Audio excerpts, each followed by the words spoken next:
Hi and welcome back to Gamewriter Bites. Today I want to talk about something called Trylife. Now this is an interactive drama and you can actually go and view the episode, well 2 episodes actually now, which are on trylife.tv and I thoroughly recommend you doing so. I mean, particularly the second episode, which was premiered in London a couple of weeks ago, and I happened to be down there and attended the event, which was fantastic.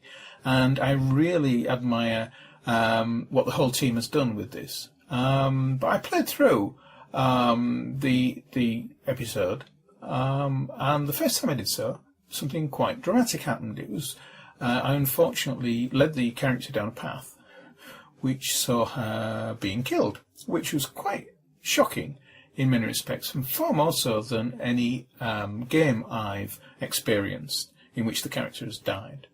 It just felt as though there was much more human connection to this character, and certainly the drama felt much more human, which kind of, sort of like suggests that, we have some lessons to be learned as game developers. So it's kind of like, how do we make that same connection with our players that a drama like this can do? And it's quite an interesting concept, really, and I'm not sure that I have the answers for this yet, but I'd certainly like to explore that, both as interactive dramas and how we take some of those aspects over into games. But even though I'd effectively led the character to the end of the story by her being killed, it didn't really feel as though I'd lost, like you often do with games. You feel as though the character has died, and so you've lost the game, so you restart. And certainly there's the option to replay the drama and take the character down a different path, and there are apparently something like 60 different paths through the whole thing. So it's not as if, sort of like you play it once and then that's it, or view it once, interact with it once. And I suspect that this kind of middle ground between normal dramas like TV, film and so on, and games is something that we're going to have to explore a lot more and work out exactly what the terminology is, because it doesn't feel right to call the viewer a viewer or even a player. So do we call them an interactor, or is there something else that we need to invent?